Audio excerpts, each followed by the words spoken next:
Dave from New Jersey. It's the SNL Nerds, the show where two comics from New Jersey nerd out about Saturday Night Live. I'm your Vice President, War Hero, and Sharon Stone's cousin, John Trumbull. And I'm Darren Patterson. Wow, I was not prepared for all that. Damn it. I wish I had something written down. I didn't know you were doing a thing. Yeah. I did a thing. I did a thing in reference to our movie for today.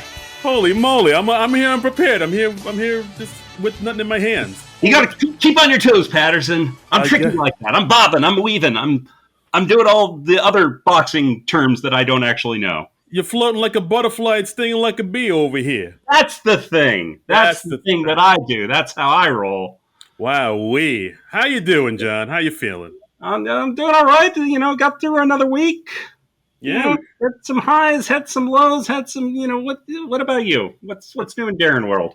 Had some highs, had some lows, had some do-si-dos. And we both got a new president and a new vice president. That's pretty neat. We did. We had the inauguration. It went smoothly as those things go. No rioting, no attempted insurrection, I don't think. Yeah, and normally you think that wouldn't be an issue, and normally it was never an issue in the past, but for some reason this year it is an issue, and we'll just leave it at that. Yeah. So, I'm just glad it seemed to go off without a hitch, and we seem to be resuming normalcy, and I don't know. I said to someone this week, I think the country might have PTSD from the Trump era, I'm definitely sure this country has PTSD. Like, we went through a lot. We went through the ringer, as the kids say. It was, oh my God. It was just like every day something horrible was happening. Every day some new, unspeakable, unthinkable madness was happening to us. But like, now it seems to be okay. I'm not so naive to think that like as soon as we nominated, Biden, that like all the problems would go away. But for the first time in a long time, I feel some hope. I feel like we're on the right track. Yeah, still, quarantine's still happening. The world is still on fire. But the way I see it, we got rid of the guy that was constantly putting gasoline on the fire to keep the fire going. So now that he's out, who's like, hey, maybe some water. How about a fire extinguisher? What if we do that? What if we get like some organization to get some water and fire extinguishers, whichever puts out this particular fire? Why don't we do that? Why don't we figure that out? John, why are you being divisive? We need unity. The fire people are not being properly represented. Exactly. Think of the firemen. Think of all those arsonists out there who are not having their point of view represented. Oh, suddenly you're anti-fire all of a sudden? It's one of the four ancient elements. Way to divide the country. I guess you only like earth and wind. Yeah. To say nothing of air. What, do you not like air now? Are you against breathing? Oh my Lord! Yeah, the world's just insane. Yeah, but politics, they're kind of fucked up. You don't say. They're always going to be fucked up, but you hope that somebody is trying to get it as the least fucked as possible.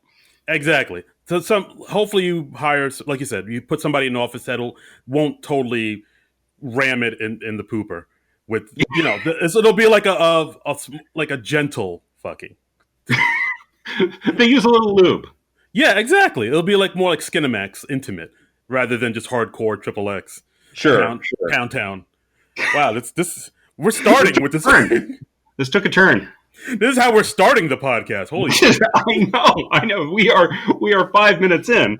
And we also, like I said, we got a new president, new vice president. We also got new SNL episodes coming out. How about that? Right.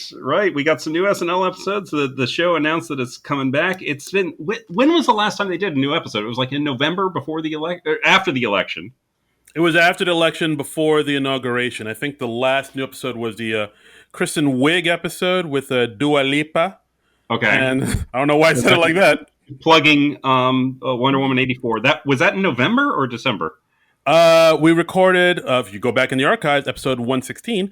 That came out December 21st, 2020. So it was Okay. So this like, is episode 121, and we are doing. By the way, we haven't officially mentioned this. We're doing Head of State, the Chris Rock movie from 2003. uh, We'll get into the whys and wherefores of that. I just thought I should mention that somewhere close to the top of the show. yeah, no, good thinking, my friend. You're on the ball. Mhm. So it's been since December since we've gotten a new episode of SNL. And Mhm. we were wondering for a while, are they going to announce the host and musical guest? And sure enough, they did last week on Friday. So let's For go the through. next three episodes, yeah, we Right. know we now know what the next three episodes are in store. We got on January 30th, we got John Krasinski hosting and Machine Gun Kelly musical guesting. Yeah. This is kind of unfinished business because John Krasinski was the next announced host of SNL uh, right before they shut down for COVID. Right. He was supposed to be on with Dua Lipa, but then, of course, the world ended. And Dua Lipa was on with Kristen Wiig, so now John Krasinski gets his do-over. I'm kind of looking forward to this episode. I think John Krasinski's, like, his arc of his career is interesting just because he came into prominence through this sitcom, this beloved sitcom, The Office, the American Office. Hmm. And it seems like ever since that ended, he's done everything except comedy. Like he does the Jack Ryan Yeah. show on Amazon and A Quiet Place. I think he was there to probably promote A Quiet Place too, which now that got pushed back to September. But yeah, he seemed to avoid doing comedies, and he's just like action type of horror dude right now, which is interesting. And very surprisingly, he's never hosted SNL before. He's someone you think would have hosted SNL like somewhere during the Office years, you know? Yeah, and that's another thing too. All the hosts that were announced, they're all first timers, so this should be Hmm. really interesting. That's Um, good. Machine Gun Kelly, I don't know much about him. The only thing I know is like he's Pete Davidson's buddy. He was in Pete's movie, The King of Staten Island, and I only knew about him because he was like this rapper from Cleveland who kind of started a beef with Eminem like a year or Okay. two ago, like saying, "Oh, Eminem, you're old and washed up. You don't keep your ears to the streets anymore, fam. I'm calling you out. Blah blah blah." Which person was he in King of Staten Island? Because that's I know the name, but I don't specifically remember in that movie. Was he one of Pete Davidson's buddies in that No, movie? no, he was. I mean, he's Pete Davidson's buddy in real life, but in the movie, he was the tattoo artist that Pete Davidson's character wanted to apprentice. Okay. Remember Okay. that scene? Like he went into the tattoo parlor and like Machine Gun was like tattooing a dude, and he's like, "Well, if you want to be my apprentice, it's a lot of grunt work and blah blah blah." Mhm. That's Machine Gun Kelly. It was like a really small scene. Okay. Okay. It wasn't that memorable really. Right. But I knew Machine Gun Kelly because like he was it seemed like he was an actor who was also trying to rap, and he started beef with Eminem, and then Eminem came back at him and ethered him, as the kids say, and ever since then, like Machine Gun Kelly, he hasn't been rapping anymore. Now he does like this kind of pop punk type of music, like Good Charlotte, Sum 41, Blink 182 type of stuff, Uh which huh. is like, it makes you think, oh, did he never want to be a rapper and he just kind of used Eminem to get a little notoriety, or did Eminem really just kind of blow him out the water rap wise and decide he So didn't want any part has of he it? sold out, or has he just like changed his style, or? Yeah, I guess he kind of just changed his style. Now he doesn't really rap anymore. Now he acts and he does like the pop punk stuff, and Uh people huh. seem to like it. So it's like, all right, that's a way to do a 180. So Okay. Okay. so all that, and he's Pete's friend. So Machine Gun Kelly, January 30th. All right, and then on February 6th we got Dan Levy and Phoebe Bridgers. Is it Dan Levy or Levy? Because Well, I say it's Eugene Levy or Levy? it's Eugene Levy, right? Levy. Yeah, Okay. isn't it Levy? Okay, so Dan Levy. Right.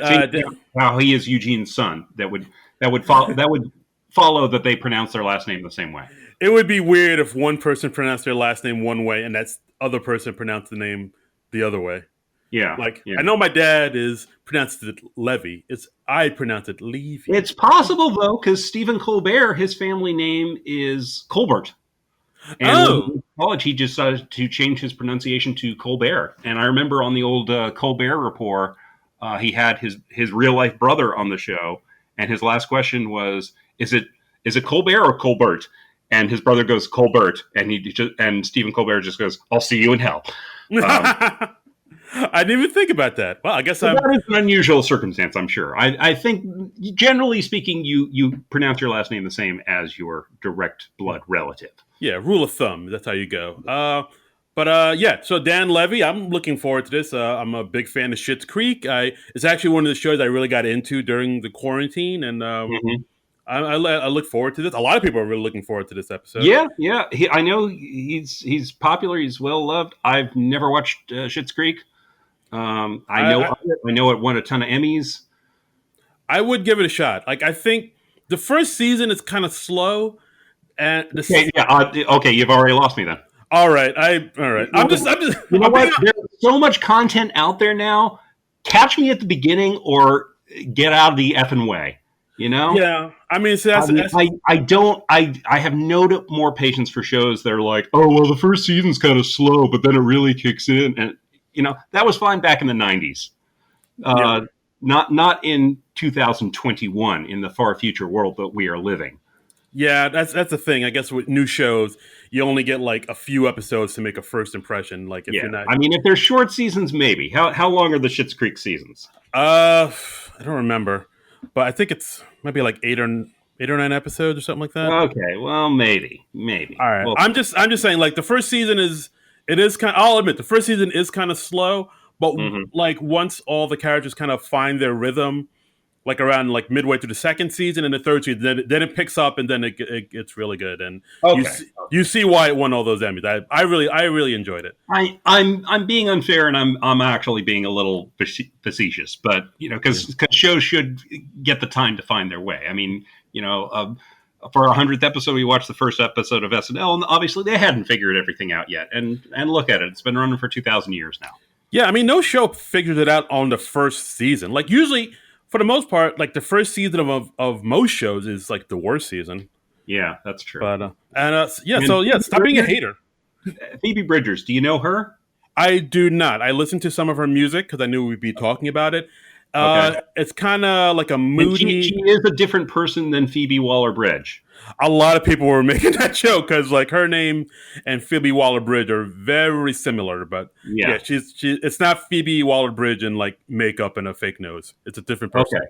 Okay. Well, Um, a little disappointing. I would kind of love it if we were in this whole Chris Gaines situation with Phoebe Waller-Bridge. that's dare to dream, dare to That, dream. that would be nice. Okay. But yeah, But you like Phoebe. the music? Yeah, it's good. It's like kind of Tori Amosy, moody Lilith Fair type of vibes I get from it. Okay. Okay. All You right. know, like coffee shop music. It's good. Okay. Uh, Okay. So you something you can vaguely ignore while you're flipping through the racks at Barnes and Noble. exactly. Okay. All right. And wow, the Phoebe Bridgers hive is going to come after us for that one. If they're like Tori Amos fans, yeah, I think we can take them. Ooh, oh wow! Oh my god, my sister listened to this and she's a huge Tori Amos fan. So I don't want no. Yeah, she is. Let's not go down that road. But yeah, All right. All right. It's just a joke.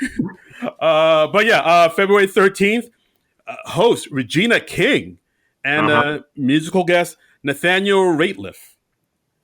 Okay. Regina King, that's a huge get. Of course, Yeah. remember from The Watchmen, she just directed her first movie, One Night in Miami. Oh, With I didn't know about that. Okay. yeah, Cool. it's a really good movie. It's based on a play about this one night in Miami where Malcolm X, Jim Brown, Muhammad Ali, or back then Cassius Clay, and Sam Cooke got together and hung out for one evening. And Oh, it's I like, think I heard about. Yeah, I think I have seen a preview of this. I didn't realize that Regina King directed it. Okay, that's cool. yeah, no, it's based on this play, and it's very good. It's of course And is it like a what if thing, or was there an actual night where all these people got together?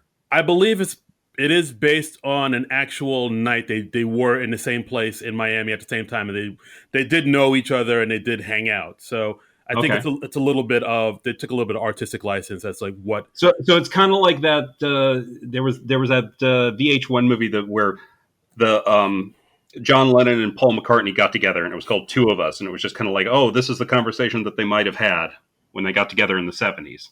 Yeah, yeah, pretty much. Yeah.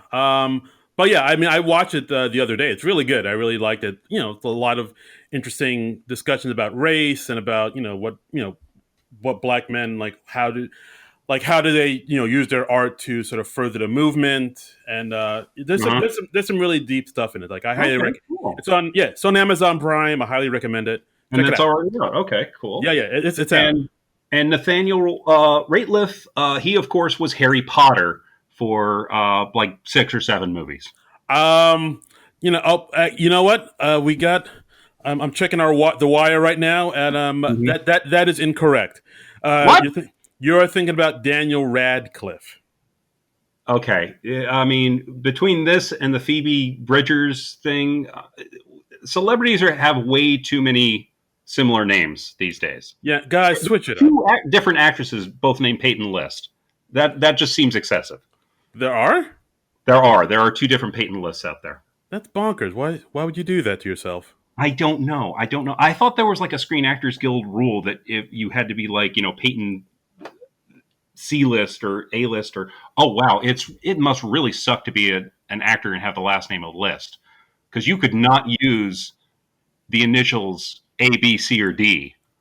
Those are just right out for you. Oh, D-list. Oh, yeah. That's not good. Maybe you add an E to the end, so you'd be listed. I don't know. Did you know that Michael J. Fox, his middle initial is not J? What? His middle initial is actually A, but he didn't, and he had to use a middle initial because there was somebody else in the Screen Actors Guild who was Michael Fox, but he couldn't be Michael A. Fox because that's a Tiger Beat cover waiting to happen. Michael O. Fox. So he went with Michael J. Fox, but he does not actually have the middle initial J. Oh wow, that's totally made up. That blows my mind. Michael J. Fox is a stinking liar. Wow, it's like when I found out like Jamie Foxx that's not his real name at all. It's like a made up name. What was his birth name? Eric Bishop. Okay, well that's just totally wrong. Yeah, that doesn't work. I remember hearing in an interview, he's like he changed to Jamie Foxx because it was back when he was doing stand up. And like you had to put your name down on a list for the guys to call you up to do it type of thing. And I think he said he noticed that they usually gave preference to women. So like if they looked at the list and they saw your name was a woman, they'd probably call you up earlier. So he changed it to Jamie Foxx because that's just ambiguous enough to be a woman. So when they called the name Jamie Foxx, and he'd go up and they'd be like, "Oh, I've been had. I thought you were a beautiful woman, but you're just some." That is bizarre. I never knew that. Yeah. Look it up. Wow. I mean, because like Eric Bishop, that's a fine name. That's certainly memorable enough. But yeah, it's a great name. Yeah, that's a good. So, did you know that Michael Keaton's real legal birth name is Michael Douglas? That I knew. I forgot. Yeah, that I knew. So yeah. Keaton, he just pulled out of thin air or something. Yeah, I mean, because there was already a Michael Douglas, and he was already famous, I believe, when Michael Keaton started acting. So, probably that's got to be kind of cool if you're a celebrity, but your legal name isn't your celebrity name. So he could have his driver's license. I'm sure is probably under Michael Douglas or. Yeah. Oh, yeah. That's true. That'd be pretty. You could make hotel reservations under Michael Douglas. Maybe not, but. Right, and the people are like, "Hey, you're not Michael Douglas. You're Michael Keaton." Oh, right.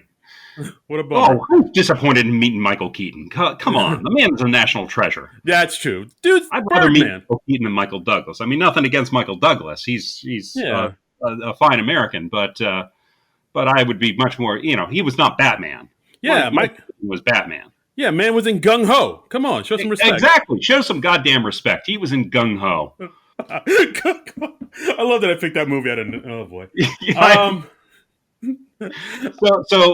So basically, what we're saying is that Nathaniel Rateliff was not Harry Potter. Yeah. Wow. We went from Nathaniel Rateliff to Gung Ho. The levels the show will go to. We went there in 10 steps or less. This is free content, people. Do you believe it? Can you believe it?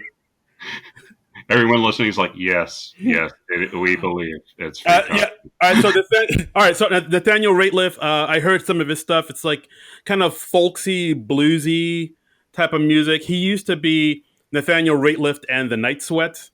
So like, I think he kind of went solo now. So I'm sorry, that's a hilarious name for a band. the Night Sweats. It is pretty funny. I do like it. It's a hilarious name for a band.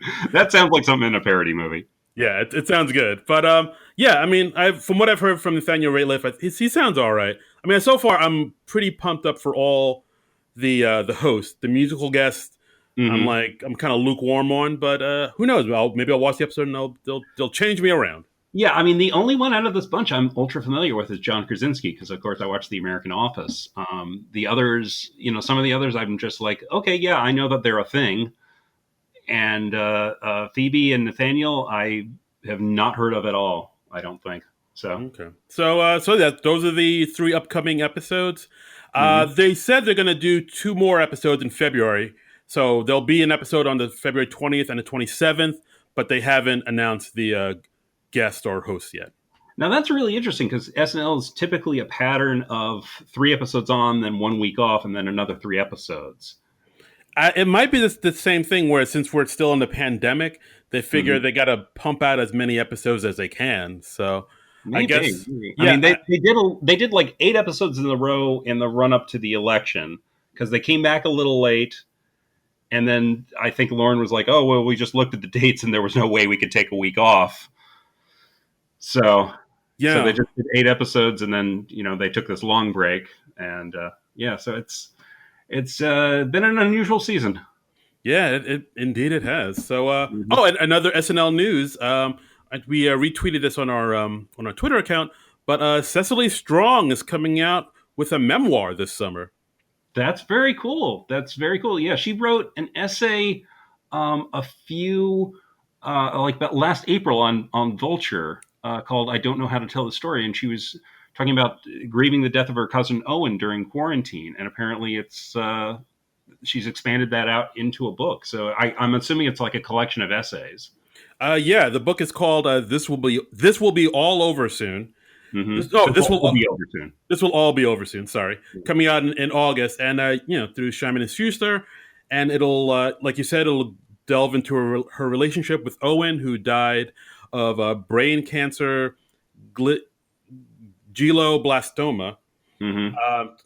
It'll talk about his passing, life in New York during the coronavirus, her new boyfriend's battle with coronavirus, COVID-19. And she'll also get into it about the death of the longtime SNL music producer, Hal Wilner. I didn't realize he died of coronavirus as well. A lot of coronavirus content in this book. Yeah, this book's going to be corona heavy. Yeah. In addition, it's going to have the formative events from her life, including how her high school expulsion led to her pursuing a career in theater and years later landing at SNL. She said she posted on Instagram on Friday, "I didn't plan on writing a book this year and certainly didn't think this would be the book I would first write." And she has a photo of the cover. So she says, "But I'm so glad I did, and I'm so lucky to have had people in my life to inspire it." So that's going to be really interesting. I'm looking forward to reading that. I'm going to have to pre-order that. Yeah, check it out. Hey, maybe we'll try to get her on the podcast. Who knows? Dare to dream. That would be really fascinating to talk about. I'm sure she has. I listened to her episode of WTF a few months ago, and that was really something else. She was really upfront about like her battles with depression and anxiety, and it's going to be interesting. I'm definitely going to get this book. Yeah, guys, so check it out. Yeah, I'm looking forward to it. And then you also tweeted out something you found out about a one Jim Belushi. Yeah, this was a story that was on Newsweek this week. He's basically stepped away from Hollywood, and he has a marijuana farm in Oregon. And I had no idea about this. And apparently he has a reality show about it called Belushi's Farm on the Discovery Channel. Interesting. So, that's really interesting. That was so out of left field. I haven't heard anything major about Jim Belushi in quite a while, so I had no idea what he was up to. I just assumed he was working like he always does, but no, I guess he's kind of stepped out of the the Hollywood rat race. Yeah, that's something we talked about off mic about this, where people kind of rag on Belushi, like he's kind of, I don't want to say he's like a punchline or nothing, but people kind of use his name to you make fun of him, like according to Jim and whatnot. Like I guess he is sort of used as a little bit of a punchline, but like I'll give him credit. He's like he's one of those dudes that's just been like steadily working at a steady pace. He stays out of the limelight. He's not in the tabloids or nothing. He just does what he does, and he's made himself a pretty cushy, comfortable living. And I guess so much so that he could just like say goodbye to the game and just get into the weed business. Well, if you're smart with your money, you could live the rest of your life easily, very comfortably on what you earn in Hollywood, I would think. But take a look at a list of Jim Belushi's credits sometime. The man has been working for freaking decades, and God bless him for that. Yeah, I remember. Wasn't he in like this movie called The Principal with like Lou Gossett Jr.? Yeah. He's done some dramatic stuff. He's done some comedic stuff. He just has, it's just his brother was one of the biggest comedy stars of all time. So it seems like he's always going to be second best, and that's just got to be a rough thing to live with. Particularly because his brother died so young. Right. So it's really going to seem like, oh, you never live up to the legacy, even though he's been doing it for decades longer than his brother was. Yeah, it's like you're like battling a ghost, like this sort of what you call it, like this, because he left behind, because John just left behind such a legacy. So, Mm-hmm. He's like now this sort of infallible mythic character. Exactly. They get built up like that. And Belushi died at like, what was he, like 33 when he died? Yeah, super young. And it's like, I guess that's one of the things where Jim kind of realized, like, well, I'll never be able to live up to that. He's like, he's up. People see him as like a deity at this point. Like, I'll never be able to live up to that. So I just got to do what I know I can do and just live a happy life. Yeah. Sure enough, it seems like he's done that, and he's found that in Weed. Yeah, and there's been a whole season of the show, and I hadn't even heard of this show existing because I guess I just don't check out the Discovery Channel enough. So yeah, we'll have to check that out during like the SNL summer hiatus or something. Hiatus. I see what you did there. It was unintentional, but yeah, I'll take it. I'm not. Yeah, I'll give that to you. Yeah. Okay. All right. Yeah, I'll take it. Okay. So a lot of interesting SNL news. Yeah, it's been pretty fruitful as far as SNL goes. They mentioned the date for Keenan's new show. We got. Oh yes, that's premiering on February 16th. We're talking about, because SNL will still be going on at that point. I think we're going to probably do that as a bonus episode. We'll watch the pilot and talk about what we think about that.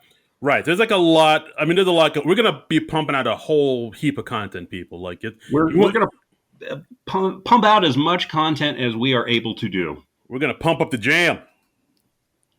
That's right. We are going to pump out the jams, pump it up, pump it. I don't remember any other lyrics. I was hoping it's like, for a minute, I was like, oh, does John Trumbull know all the words to pump up the jam? Am I going to be surprised? I would love it if John Trumbull knew all the words to pump up the jams, but that unfortunately is not the world that we live in. Oh, all right, fine. I'm sorry. I have let you and I have let our listeners down. Womp womp.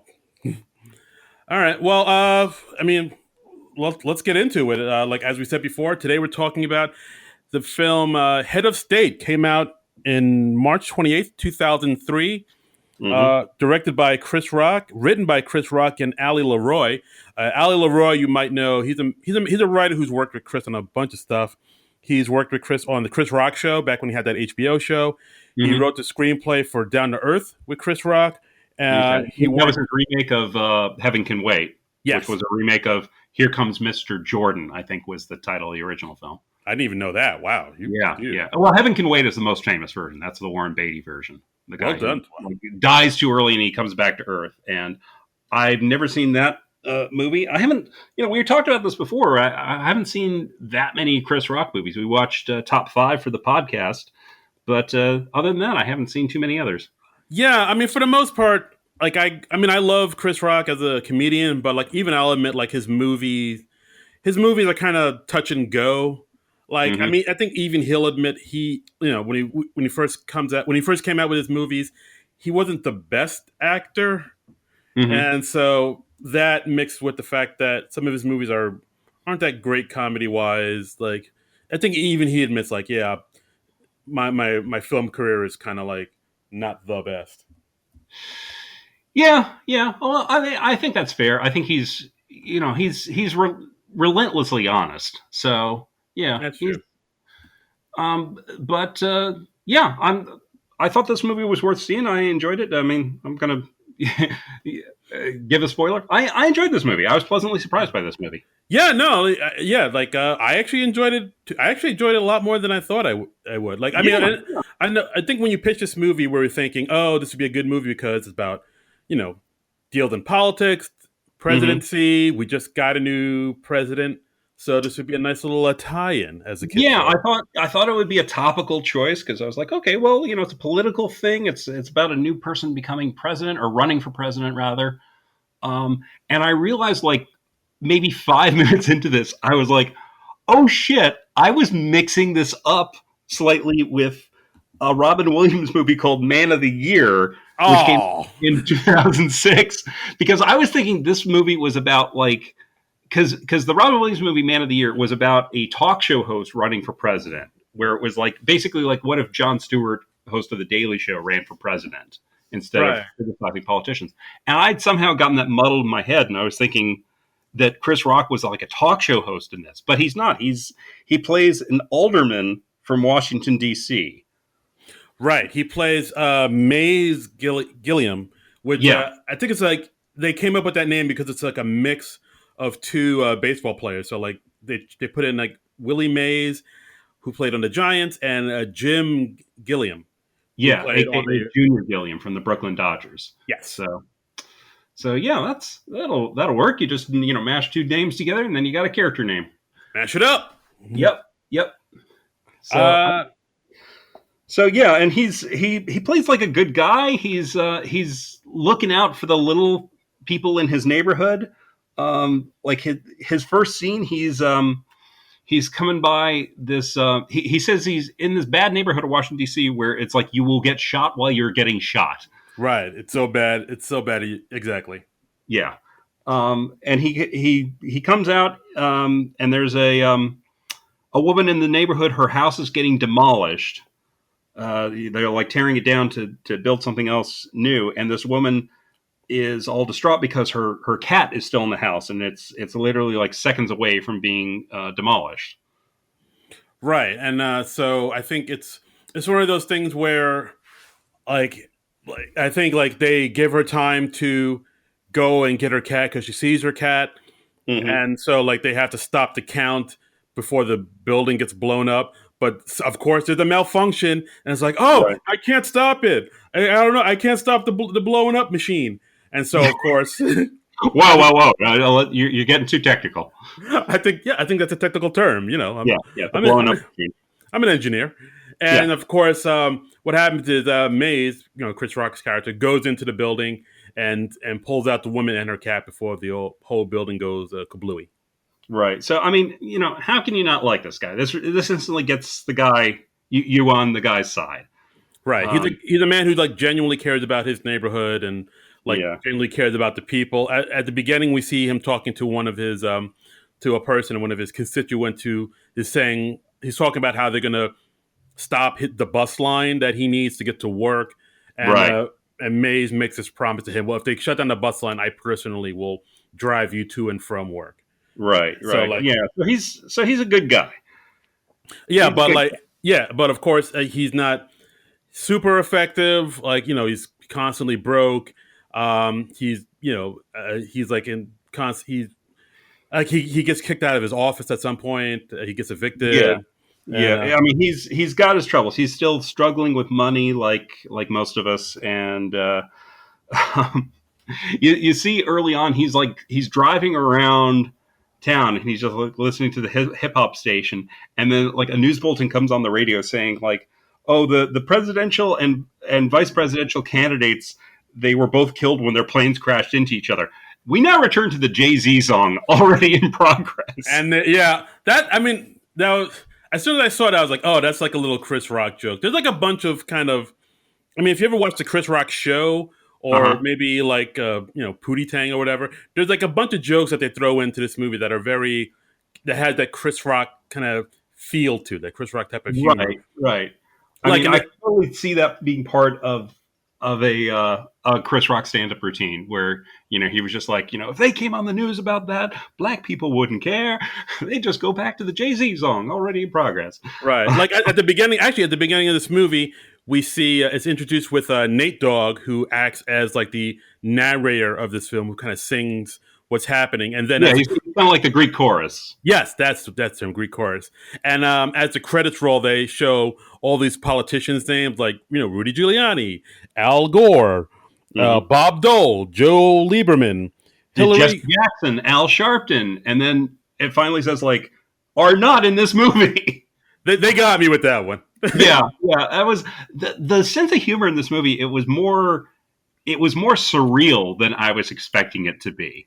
I think that's probably a good way to put it. Yeah, Yeah, it really surprised me.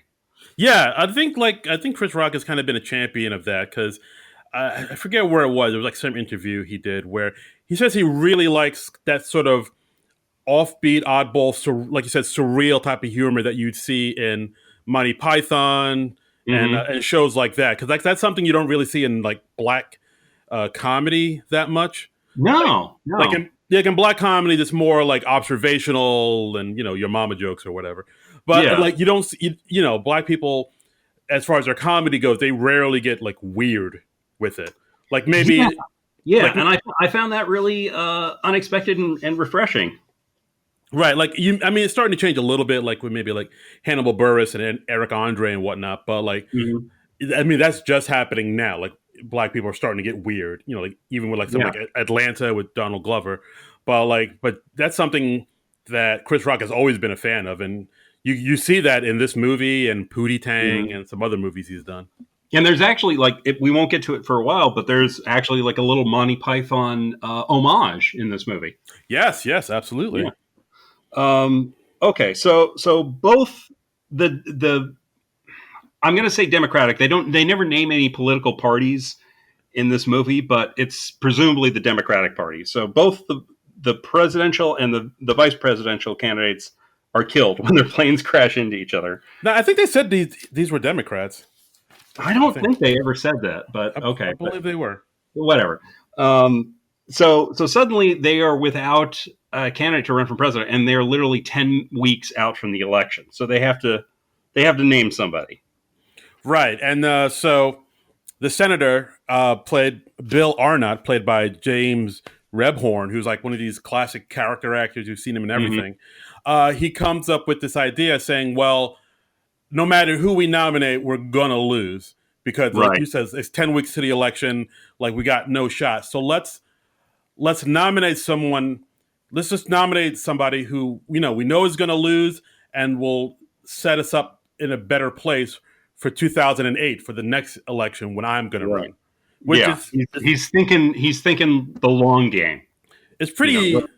Yeah, it's pretty like ingenious if you think about it. Like, it makes me Yeah. wonder. And this is apparently where Chris Rock got the idea for this story because he in 1984 when Walter Mondale was running for president against Ronald Reagan going up for his second term, the Democrats thought they had very little chance of winning against Reagan and Bush. So they said, okay, well, let's do something audacious and make a historic first. So he chose a woman, Geraldine Ferraro, as his vice president, um, and so they could win support for the next election in '88.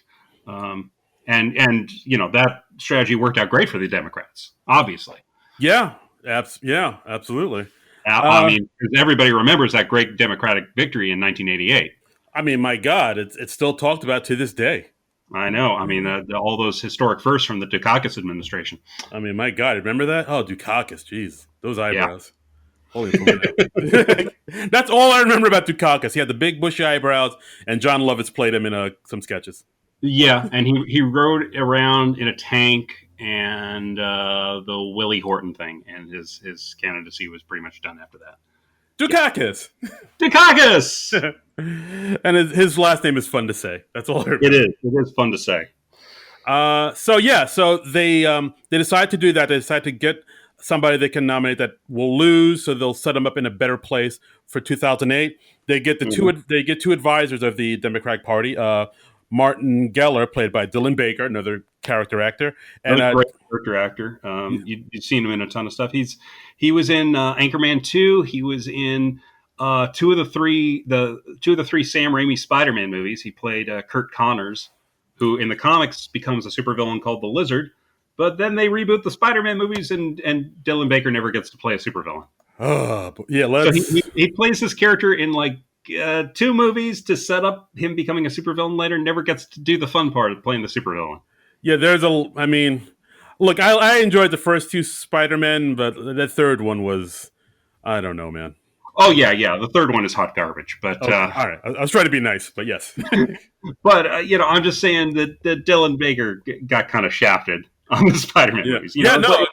We have Billy D. Williams as Harvey Dent in the first Tim Burton Batman movie, and then when it becomes time to have Two-Face, we get Tommy Lee Jones. It's just they form a club, is what I'm saying. Is like the guys who put in the time, they put in the work, but then they don't get to play the supervillains. I know. I mean, with the Spider-Man, there's even no excuse for that, because they're all directed by Sam Raimi, right? So there's no one thing. It's not a thing where like one director did one thing and another director had another vision, wanted to do something else. Well, it's just because Spider-Man 3 was such a garbage fire, they decided to reboot the whole thing, and then the very next movie they bring in somebody else to play the Lizard. Perfect. Dylan Baker saw that and he was just like, "What the hell? Oh, what the hell?" I put in my Kurt Connors time. We apologies, Dylan Baker. We here at SNL Nerds, we stand with you. That's right. We want to see you be a lizard and do lizardy things and run around as a lizard in a lab coat. Yes, I mean that's all I really want out of life. That's all I've ever wanted out of life. That's right. Dylan Baker plays Martin Geller, who's the advisor, and chief advisor is Deborah Laster, who's played by Lynn Whitfield. So they're the two people that are going to reach out to Mays about running for president. They find out about Mays because of what he did saving the woman from the building on the news. So they're like, "That's our guy. That's our guy. We'll get him. He's a hero. He'll run," because the person that they're running against is the current vice president. He's been vice president for 8 years. He's a war hero, and he's Sharon Stone's cousin. That's what they keep saying about this guy. His name was Lewis, right? Yeah, Brian Lewis, and that actually made me laugh because I actually do know a guy named Brian Lewis. Funny. I mean, the name's like innocuous enough to that I would know somebody, but like the fact that it's like, "Oh, Brian Lewis, I know him. Went to high school with him. Oh, I know him. So meanwhile, Hayes is having a tough time Mays. I keep wanting to call him Hayes. Mays is having a tough time. He's evicted from his home. His bike gets run over by the bus, and his fiance, played by Robin Givens, leaves him. Yeah, I mean, at this point, I thought it was like a little iffy, just because like Robin Givens, she plays like kind of that over the top, cartoonishly evil ex-girlfriend who just like screams in his face like, "You ain't shit, you ain't never been shit," we're breaking up and blah blah blah. And this one scene I kind of thought the movie could have done without, where like she just constantly berates him to the point that he wants to punch her in the face. Oh yeah, you see him like rear back, and then there's a close up, like a profile, and you see him like stop just short of punching her, and then she of course immediately starts saying like, "Oh, you don't have the guts." That kind of reminded me of an old line from Chris Rock's stand-up act. It might have been in Bring the Pain, where he was talking about like, "I would never hit a woman. I would never hit a woman. I would never hit a woman. I'll shake the shit out of her." Yes, I remember that. Yeah. Which I think, stand-up brilliant. It's tougher when you're seeing it literally played out with real people, though. Yeah, I mean the whole tossing salads bit. Like I was like, that was funny then. I would not want to see that acted out. Oh, right. Yeah, guys, don't Google that at work if you don't know what that means, or at least go into incognito mode. Yeah, exactly. Do it in on your lunch break in the bathroom or something. Yeah, yeah. Do it on the down low. Yeah. Yeah, so his girlfriend, who's like this overly top evil, harpy of a woman, just berates him. And I think she kind of played it that way just so like when all the stuff happens to her later on in the movie, you kind of become okay with it. But Yeah. at an overall, I thought the scene was like, that's you're kind of playing like the stereotypical harpy. I was like, I don't know if Robin I, Givens plays a lot of bitches, man. yeah, she's like a William Atherton, the dude from Die Yeah, Hard. Whenever you need an asshole, you call him. I yeah. guess Robin Givens, it's that thing where if you need like an uptight, gold digging type I of. mean, because she does it well, and I guess that's kind of how she's perceived ever since the Mike Tyson marriage. So I guess so. It's a bummer though, but yeah. yeah, I mean, I feel like Robin Givens probably has more colors in her crayon box or whatever. She probably wants to play other types of parts, but Yeah, she has more to give in. yeah. Ah. Ooh. Okay. Hey, All right. hey, Let's just hey. move on from that. Free podcast. So it's kind of like the beginning of Stripes. He loses his job. His car gets repoed. His girlfriend dumps him. He's behind on all his bills, and then that is when the Democrats come to him and say, "Hey, we want you to run for president." Right. Actually, we should also mention there's a couple cameos too in this movie. Oh yeah, some stand-up comedians. Yeah, like at one point he goes to the gas station to get his to get some gas. We see he meeting up with a buddy of his named Warren, played by the late great Patrice O'Neill. Yeah, yeah. And then Um, a minute or two later, we see Mario Joyner, who's another great stand-up. yeah, he's getting like a lottery ticket, and then we see Tracy Morgan coming in trying to sell, I guess, like bootleg meat to people in a gas station. And it was like, this is like 2003. So I was like, holy shit, it's like young, skinny Tracy Morgan. Yeah, he was so thin in this. I was like, whoa, Yeah. look at that guy. All right.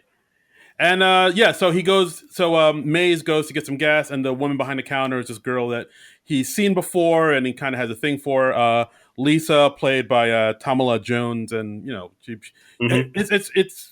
it's set up that like, oh, she's going to be the love interest.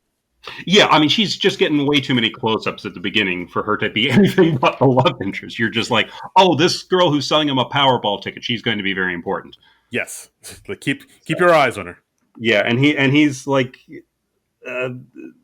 we kind of put a pin in that. We don't really, nothing really happens between them right away, but you just know she's going to come back as the love interest. Right, absolutely. So anyway, fast forward, his girl dumps him. He gets evicted from his office. He gets his car repoed. He has a bike. Like, he at one point he's literally getting rained on. Mm-hmm. And then the Democrats approach him saying, "Hey, we would like you to run for president of the United States for the Democratic ticket." And right. Of course, and when they give that offer, there's a quick flash cut where Rock imagines himself as president, and he immediately gets shot. Which that is some dark, edgy humor, man. It's a dark joke, but the way they play it up is funny. Like it is very funny, and you got to remember this movie came out in 2003, so it's a pre-Obama era. Nobody knew who the hell Barack Obama was, unless you were in the Chicago area, I guess. So it was like science fiction. Like, oh, can you imagine if a black man became president? That'd be crazy. That'd be crazy. So it's really interesting to watch this. Back when we've had 8 years of a black man as president. Yeah. So that joke happened, and of course, at first he said he doesn't want to do it, but then the senator comes in, Bill Arnott. He talks him into it, and then he agrees to do it. He agrees to run for president of the United States of this America. And we find there's another like surreal touch of humor. He meets like the people who are going to help him with his campaign. And he meets this woman named Nikki, who is played by Stephanie March from Law and Order SVU. And she's like, oh, if there's anything I can do for you, I'm on call 24 hours today. I'm always ready to help you out. And then Chris Rock is like, oh, I'm sorry, what do you do? And then they find out that he finds out that she's just there to sleep with him because they've gotten tired of having sex scandals derail campaigns. So they've just developed a team of super whores to sleep with him whenever. Right, and then it cuts to this training of women, like combat army training of, I guess, Right. whores, for lack of a better word. They call them super whores in the movie. I mean, this is not a name for them. They are literally called super whores. So we see them like scaling up walls, and they're in like cut off camouflage shorts and bikini tops. Yeah, and like, it's a funny idea. Yeah, and like the I guess like the sergeant is like berating them, like, you call yourself a whore. Yeah. So I wasn't expecting bits of humor like that, but it was funny. Yeah. There's a lot of surrealism, and there's more surrealism in this film than I was expecting. Mm-hmm. I was like, oh, okay, here we go. All right. Yeah. So I guess so after he meets his team and goes to the headquarters, he meets his decoy, and the person who goes ahead of him, in case shit goes down and pops off. Mm-hmm. So then the first thing they have him go to a fundraiser. Put him in. They call the coming out party, where he's just it's just kind of introducing him to the public and to potential backers, and lo and behold, who's working the party? But Lisa Clark, who is the gas station girl from before. Right. And of course, like, he strikes up a conversation with her. He tries to woo her. And he takes her onto the dance floor to dance. And of course, immediately, as soon as they get on the dance floor, Hot in Here by Nelly starts playing. Yes, it's getting hot in here. So take off all your clothes. And they start dancing with that. And then everyone at the party falls in with them. And everybody's doing the electric slide. Yeah, so it becomes like all these older, middle-aged white people just doing all these choreographed dancing to Hot in Here and the Humpty Dance. I believe they played the Humpty Dance at some point. Right. And at one point, like, Chris Rocky gets behind the turntable and he starts DJing. And then we see all these middle-aged white people, doing the electric slide. And, they're getting soulful. And then at one point, Rock is going, the roof is on fire. And then all the white people take him literally, and they're like, the roof's on fire. Ah! And they run out. I think that's in the trailer. Yeah, it is. It's like, white people, they don't know that term. Yeah. That was a little weird that, like, okay, they've got enough soul to dance along to, Hot in Here, but then they don't get the roof's on fire. But. Yeah. I mean, at this point, I was like, all right, I'll just kind of go with it and whatnot. Yeah, I just went with it. I mean, I thought the scene kind of went on a little bit too long, though.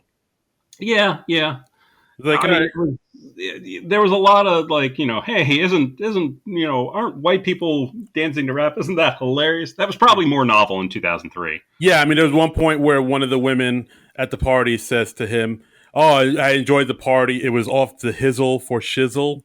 And I was like, oh. Yeah. I'm sure that seemed fresher back then. Yeah, but it's been 18 years. What are you gonna do? Yeah, white people dancing will always be funny. I would disagree if I could. Oh, to quote Homer Simpson, it's true. We saw it. John Minus is probably really enjoying this episode. John Minus doesn't listen to this podcast. Oh, he likes it when you explain black culture to me, though. Oh, he does? Yeah, no, John, our friend, stand-up comedian John Minus, very funny guy. He said, like, I wish your entire podcast was just Darren explaining black culture to John. John, I will keep it coming. Actually, you know what?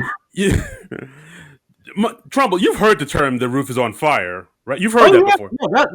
That came out like when I was in grade school, so I remember that. All right, so you're not. I couldn't tell you who did that song anymore, but I do remember that song. All right, so you're not that white. You've heard that. Okay, all right, I'll take it. There you go. Yeah, there you go.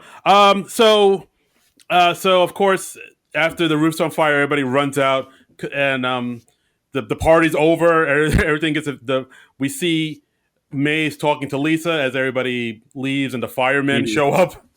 Yeah, and you get the feeling like she kind of likes him, but it's moving slowly.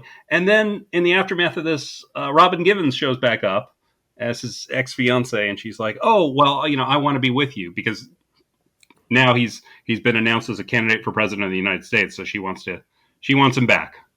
Right.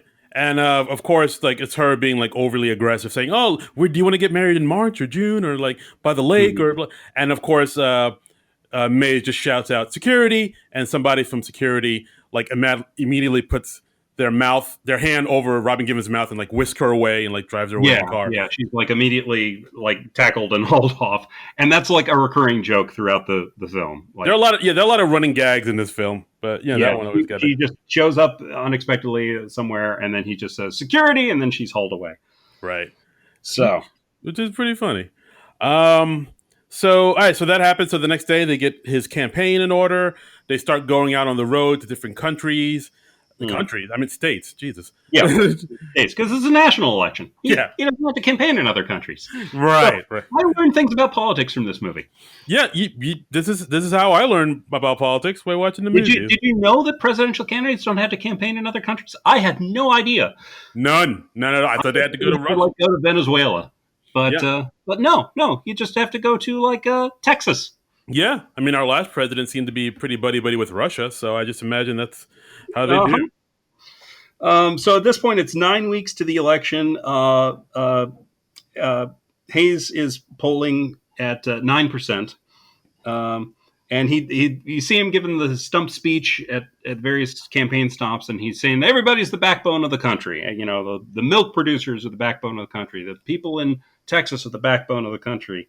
And he's getting dissatisfied with this. And then when they're in Chicago, we meet Maze's brother, Mitch Gilliam, who's played by the late, great Bernie Mac. Right. They're in Chicago at this point, and yeah, he meets up with his brother Mitch, who is a bail bondsman, and Mm-hmm. he's very brash and a little braggadocious. And like I think the first scene we have of Mitch when he comes into the room, like I think Maze sucker punches him in the gut, and then Mitch punches Mm-hmm. him in the gut. As brothers do. It's how they show their love. That's Yeah. but Mitch, he's disappointed in Maze. He just says like, "Hey, when are they going to let you speak your mind?"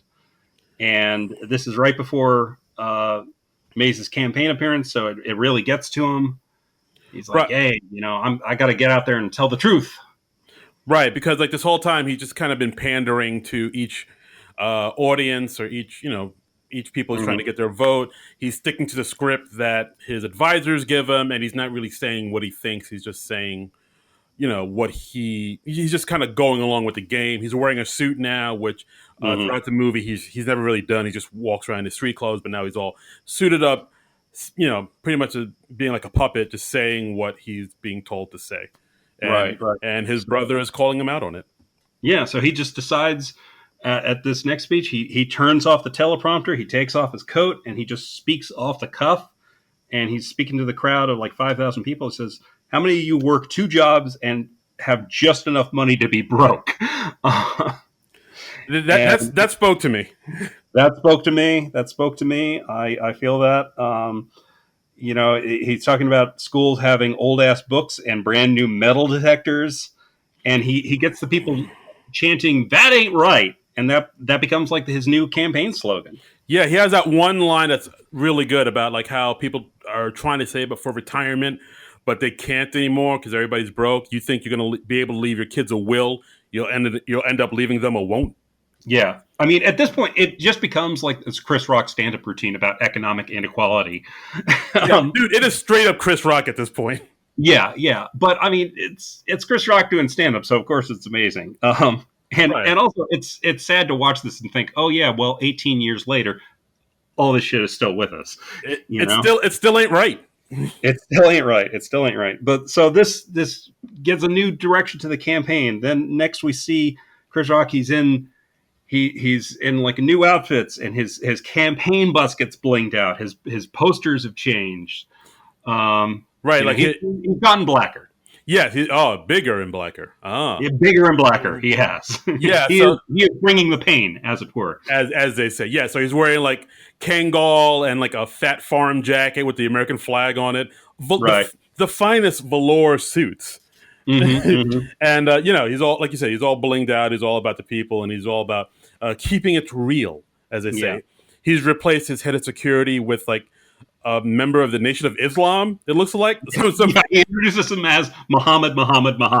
Exactly. So, yeah. Exactly. So he's talking to, he's talking to gay pride events. He's talking at a players' ball with pimps and hoes. Mm-hmm, And mm-hmm. yeah, he's like really kind of embracing this new direction. Of course, his advisors don't like it, but I think he's able to tap into something with his fan base that they weren't expecting. So Yeah, yeah. they go along with it.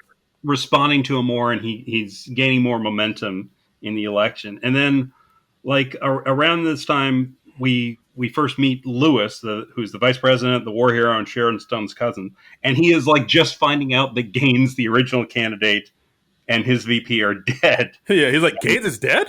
Yeah. Yeah, and they're like, "Oh, it was on the news," and he just goes, "Not on my news." Oh, I don't know if that was like a Fox News dig, but that's how I took it. It had it, yeah. I took it as a veiled Fox News dig, where you don't hear anything about that, but America. so he just finds out like maybe 8 weeks from the election that Gaines that Gilliam is running for president, so, right? And yeah, so at this point, they notice like he's starting to creep up. So they're like, all right, we gotta nip this in the bud. We gotta crush him. So they put out like negative ads saying things like, well, Mays didn't attend this anti-cancer rally, so he must be for cancer. Yeah. Right. Mays Gilliam, he's for cancer. I mean, it's just barely satirizing, how negative ads go. Yeah. And meanwhile, Gilliam still doesn't have a running mate, and they're like, "Oh well, we can't find anybody. We've called everybody." And Chris Rock just goes, "Did you call Hammer?" Like, no, we did not call Hammer. He's like, "Well, then you didn't call everybody." I'm sure Hammer's just waiting for that call. He's just sitting around. I mean, yeah, sure. Well, what was Hammer doing in 2003? Probably not a whole lot. Not much. Just just kicking it, as it were. Airing out the old the MC Hammer pants, the big genie pants that he had. Dusting out the pants, just beating them with that rug beater that you see people doing. They are big pants. They take a long time to dry. Absolutely, everybody knows this. Yeah, and he doesn't have the mansion that he used to, so he has to wash that stuff himself. And I'm sure those are delicate fabrics.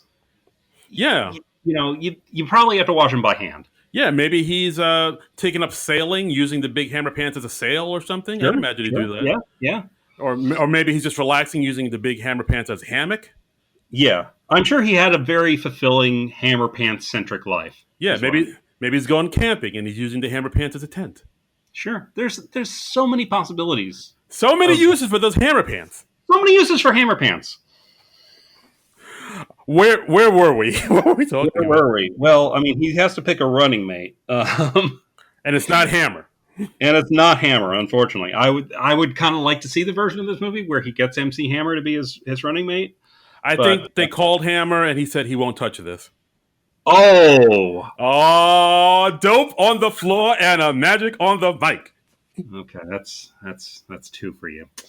All right.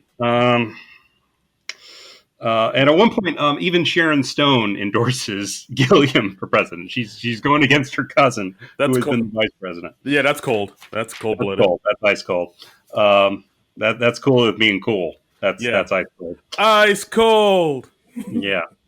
But we see that Rocky still has integrity. He refuses the money from one backer because he's like, I can't take your money because you sell malt liquor to kids. And they're like, oh no. And he's like, no, it's literally orange and you have a pacifier at the top of the bottle. It's crib malt liquor, which was a funny concept. Yeah, no, that was hilarious. I like that little thing. That was crib malt liquor. That's fantastic. Yeah, that's a great marketing idea. Right. And he had a scene with Stephanie March where we find out he doesn't really want to sleep with his super whore. Jesus Christ. Feels so weird saying that sentence, but that's what they call her. That's what it's called in the movie. We're just going with that. That's right. We're being accurate. Not emphasize enough that is not our term. Yeah, like we didn't come up with that. Don't try to me too us. Yeah. And then she's like, well, hey, maybe you should be with somebody you get to know, maybe somebody you want to be with. And then we see him picking up Lisa, the gas station girl, in his campaign bus, and he takes her on a nice tour of Washington D.C. Yeah, and they share a nice little moment, and they're like, "Oh, this is them falling in love. This is so sweet." Yeah, and he's also talking about like the institutional racism of the various monuments. Oh yeah, He's like, well, Lincoln, he freed the slaves, but first you got to build me a big ass statue. yeah. I mean, he's not wrong. I always remember that part of. I remember it from like what Spider. Again, back to Spider-Man. Spider-Man Homecoming, when they go see the Washington Monument, and Oh, sure, yeah, I yeah. think And it was MJ says, "I don't want to go in the building because it was built by slaves." And the teacher played by Martin Starr is like, no, it wasn't. I'm sure it wasn't. And he looks over to a guard, and the guard just sort of gives this waiver of his hand. He was like, yeah sort of. It's sketchy. Yeah, he was like, yeah. Actually, high school girl has a point there. That was such a good line. Damn it. Yeah. Very funny moment, and not something you expect to see in a mainstream superhero movie. But not at all. That took me totally by surprise. But I not at all. Not at all. So if you're taking one thing away from our podcast, it's watch the Spider-Man movies. They are a delight. Yes. If you take anything away from us talking about this Chris Rock movie, is Spider-Man movie is really good. Yeah. Unless it's one of the Andrew Garfield ones, or unless it's the third Raimi one. Other than that, they're good. Right, dude. I remember seeing like the first one with Andrew Garfield, and I was, whew. But like 4 out of the 7. 4 out of the 7 are good movies. I like those odds. Yeah. The odds. Yeah, pick a Spider-Man movie at random. The odds are with you. The odds are in your favor. Absolutely. The hell were we talking about? Oh, all right. Supposedly head of state. Right, head of state. Also, at this point, we should mention that the senator visits Lynn Whitfield's character, the chief advisor, saying that, hey, this guy Mays, he's up in the polls. I mean, we know he's going to lose. He's supposed to lose, but if he loses now, like, he'll be the front runner for 2008, and that ain't cool because I want to run in 2008. So you need to nip this in the bud. Right. He's doing better than we expected. He's it's yeah. Yeah. So at this point, Lynn Whitfield said, "Yeah, I'm not with that anymore. He's actually a good dude, and I like him, and I don't want to play this game anymore." And it's like, and then I think she says, like, it's interesting how democracy doesn't work for you when you're not winning. Yeah. Bam. That was a line. There was a line like Lewis, the vice president. His campaign slogan is "God bless America and no place else," which, after all these years of seeing like white nationalism normalized, that line just has more bite to it than it did back in the day, I'm thinking. Yeah, like I remember like he repeats that line a couple times, and I'm sure back then it seemed like kind of ludicrous to say something like that, and like a little like, oh wow, that's really kind of alt-righty white supremacy. But we've had all this time of like, the whole America First thing, and I mean, yeah. Like that line has some more bite to it now, I think. I mean, Chris Rock, you were right about most everything in this movie, man. Yeah, dude, spot on. Well done, sir. Yeah, he's a smart dude, and this is a smarter movie than I was expecting. Yeah, absolutely. I thought it would be kind of whatever, but like, there's a lot of things this movie was like, oh, this movie was better than I thought it'd be. Huh. Chris Rock has some shit to say. Yeah. Go on, Pookie. So that's Gilliam wants to debate Lewis. Lewis doesn't want to debate Gilliam because there's no advantage to him doing it. I mean, he's still the front runner. He can only lose if he doesn't do well in the debate. Right, and like the two of them meet up briefly because there's this thing that happens in Florida where guns and explosives are found in some kid's high school locker. So they go down there to investigate it and sort of give their thoughts on it. And then I think Brian Lewis also goes down there and he gives his platitudes and gives his speech about this is terrible and America's the greatest the greatest country. Wow, that's Freudian slip. And just the same old. I believe Lynn Whitfield's character said, "Oh, this is just BS 101," and of course, Mays goes up to him when the cameras are off for saying, "Hey, we should debate. We need to debate." And of course, Brian Lewis says, "Yeah, I don't know who you are. I don't like you. I'm not going to debate you, but I am going to take you down. I'm going to whoop your ass." Homie, don't play that. He's not. He's not there for that debate. Homie, don't play that. Damn, that's son. I threw out the In Living Color reference. Wow, you know about The Roof Is on Fire and Homie, don't play that. Damn. Yeah, no, I am down with the black culture. Damn, son. I mean, there's a cutoff date of probably like about 1995, but up until then, up until like when Heavy D was the hot shit, like right. You know your thing, right. Like maybe around the time like Snoop Dogg decided he was Snoop Lion, I was like, nah, I think I'm done. I think I've reached my saturation point. I think that's when we all got off the bus. That's true. And speaking of getting off the bus, ooh. So Deborah tells Mays, she gets like fed up with him at one point, and she says like, "Hey, you're a joke. You're running to lose. You are just here to lose." And I forget how she phrases it, but she says something that's just totally over the line with Mays. Right, because I think this happened because basically what happened is the senator who wants Mays out, he gets a hold of a tape that has Mays saying some incriminating things that was supposed to be off camera, off, what you call it, off the record down in Florida. But of course, it's, somehow it gets leaked to the media. Yeah, Mays says something like, if I was a 12-year-old, I would have had a gun. Right. He's basically saying like he understands the frustration of these high school students who go nuts and shoot up their schools. Another thing that is unfortunately still a part of the world today. So of course, the people in the news run with this. It says where he says, "Oh yeah, they act like us, because we're over there bombing other countries. If I was 12, I'd probably have a gun too." Of course, this doesn't sit well with the media, so they dig into. I think they said the FBI does an investigation on him. They find out that he has connections to this drug lord named Warren Pryor, played by Patrice O'Neal, who we saw in the beginning of the movie. Very briefly, yeah. Very briefly. Then, I think Lynn Whitfield said, "Do you know this guy?" And then he says, "Well, I know him, but I don't like drug lord know him." That's a funny line.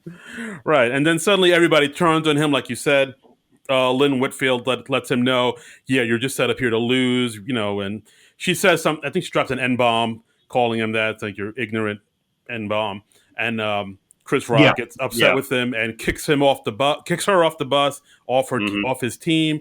He kicks Dylan Baker's character off the bus as well, because Dylan Baker knew about all this and didn't say anything. So he gets rid of his advisors, and the whole world at this point has turned on him after this tape come out. So now he's at a low point right now.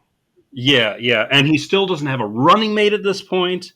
We're just about 5 weeks out from the election. So he calls the one person he feels like he can trust. He calls Lisa, the gas station attendant. Well, she works inside. I guess you're not an attendant if you're inside. I'm not sure what the term is. The counter person. Gas station sommelier, I believe, is the word. There you go. That is it.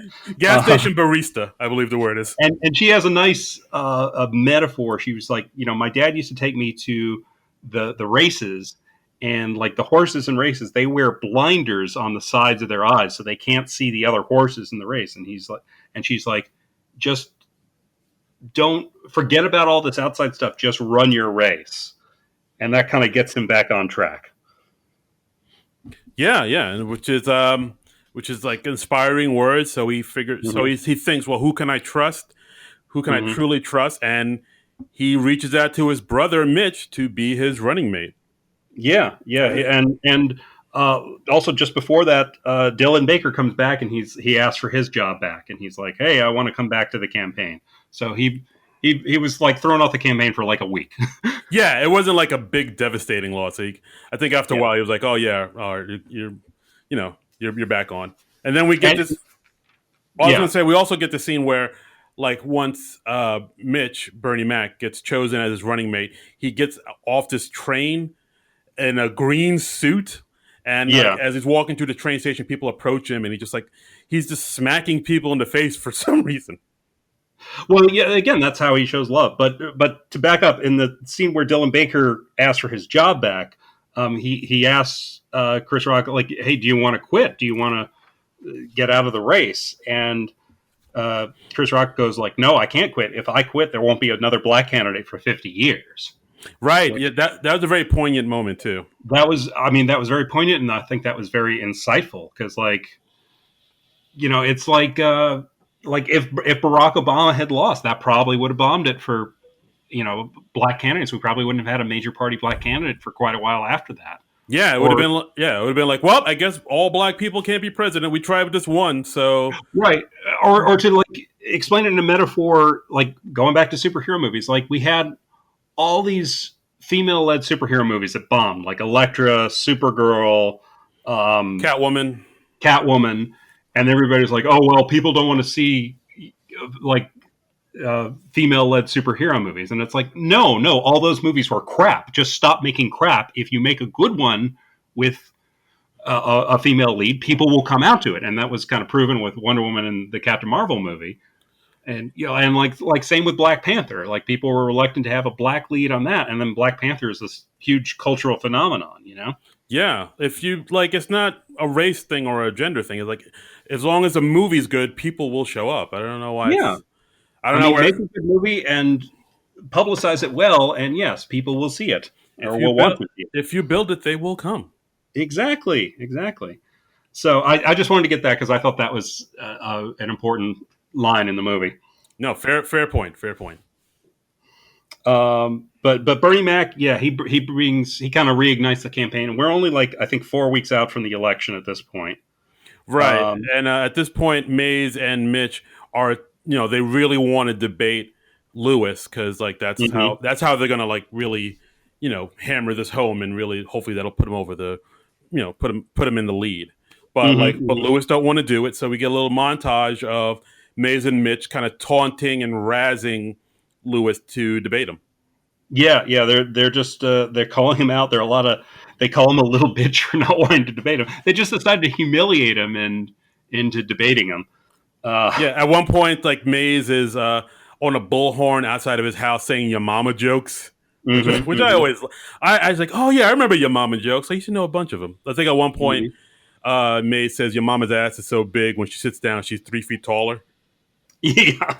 That was a good one. I was like, and then we actually see Lewis's mother briefly, and she does have a big ass. Yeah, she just comes over and slaps him. She's like, "You gonna let them talk to me like that?" And she does have a big old. They're showing her in profile, and she's got like a shelf back there. Yeah, it's they obviously have like put this big fake ass on the actress, but it's fun. Dumps like a truck. What? I think I say it again. Okay, so finally Lewis agrees to one debate the night before the election, which that seems a little late to me, but okay, movie's got a movie. Yeah, I was like, how are they going to put this all together in like a matter of days? I know. I mean, how do we throw that together? And it's funny. It's a weird thing that this movie did that came to pass because like Trump and Biden only had the one debate, right? No, they had two because like one they had two. Okay, yeah, because like the one was that huge debacle. Then the second one they had like two separate town halls, and then the third. Oh, that's right. That's what I'm thinking of. Yeah, and then the third one was like a debate, but it was like not as bonkers as the first one.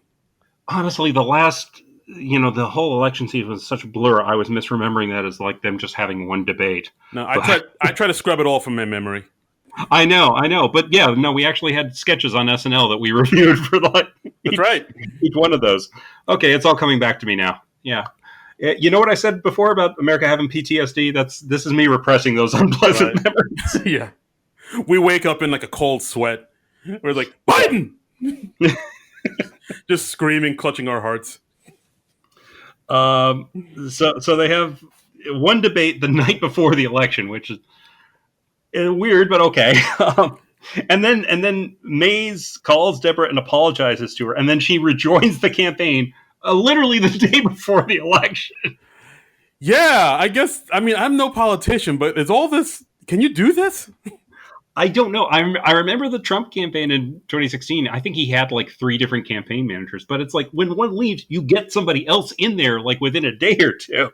Yeah, I guess they were just like kind of waiting for her to come back. Or yeah, Yeah. very Apparently, he was interesting. just without a campaign manager for a while. Which okay, that's a thing that's done. Again, movie's got a movie. It's a choice. It's a choice. And so he goes out for the debate. They got the big presidential debate between Gilliam and Lewis.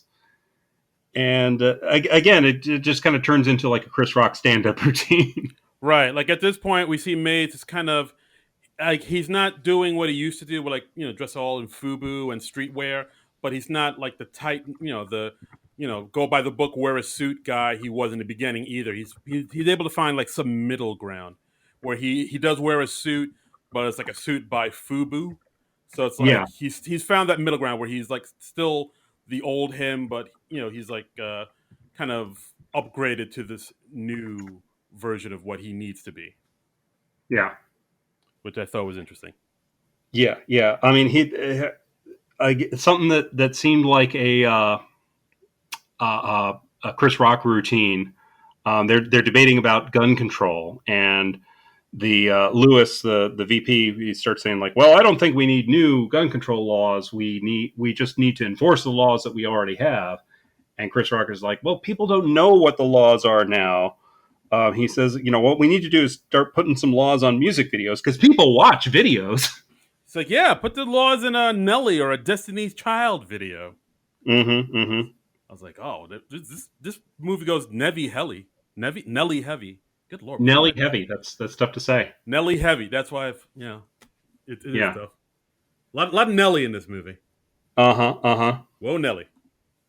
And then at one point in the debate, it just becomes they're just outright quoting the Monty Python argument clinic sketch. Yes, like verbatim, they're doing this. Yeah. I didn't realize it was verbatim. I thought it was just like close, but no, it's actually verbatim.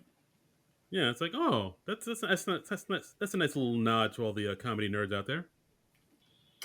So in the debate, another point that Chris Rock makes, he's saying there's nothing wrong with being an amateur. He says like, did you ever go to the amateur night at the Apollo? And he talks about how he's like a more average American because like he's been high, he's been robbed, he's been broke. And he says, if America was a woman, it'd be a big-titted woman because everybody loves a big-titted woman. Yeah. Again, this is something where at There's the something time, the movie said. at the time, it's something that seemed ridiculous for a presidential candidate to say. But after what we've been through, it might be a little bit more closer to reality than I'd care to admit. Yeah. Honestly, I would disagree with the sentiment of there's nothing wrong with being an amateur. I think if you're running for president, that's the thing I've never gotten. It's like if I go to a job interview, let's say I'm going to a job interview about driving a semi truck, and then I went in and I was like, "Hey, don't worry, I've never driven a semi in my life." Oh, he thinks outside the box. I'm probably not getting that job. Yeah. I mean, without naming names, I mean, we know who we're talking about. But Yeah. apparently, there was a time where, like, I guess because when people see you as somebody who has experience in politics, not everything else, but just in politics, they see that as a negative because, like, oh, you're part of the the inside crowd. You're an insider. It'll be business as usual and all that jazz. But so like that's why they want somebody who's not part of your Illuminati or whatever, or who's outside the box. And so that's why at a point, not like voting for somebody who's not part of that political elite is a good thing. But we did that, and here we are now. Didn't work out so great. Not really. No. Yeah, I just that for years I felt like, why is inexperience considered an asset in politics? And I think it's just because people are tired of the same old, but Yeah. and so they figure, well, we'll just get somebody who isn't, you know, who's like one of us, but then they become part of the machine, and they want I somebody mean, who's I not get part of the wanting to machine. change, but you still got to be smart about it. you Yeah, know, you gotta get somebody who knows how the machine works and operates. You can't. right? Yeah, because the ship of state, it's a big thing, and it takes a long time to change course on it. Absolutely, absolutely, John. I And agree. yeah, maybe somebody with some passing familiarity with how the things work. That'd be nice. Yeah, yeah, You know, I want a pilot who knows how to fly a plane. I don't know. exactly. I want a heart surgeon who has perhaps performed heart surgery before, Call me or old at least fashioned. sat in and watched a couple. Yeah, exactly. I don't want somebody who's just like, well, I never did did heart surgery, but you know, I'm really good at the game operation, so I think I got Yes, this. that's the same thing. The same principles apply. Yeah, yeah. I can get that little bone without, buzzing the sides. I'm pretty good. Yeah.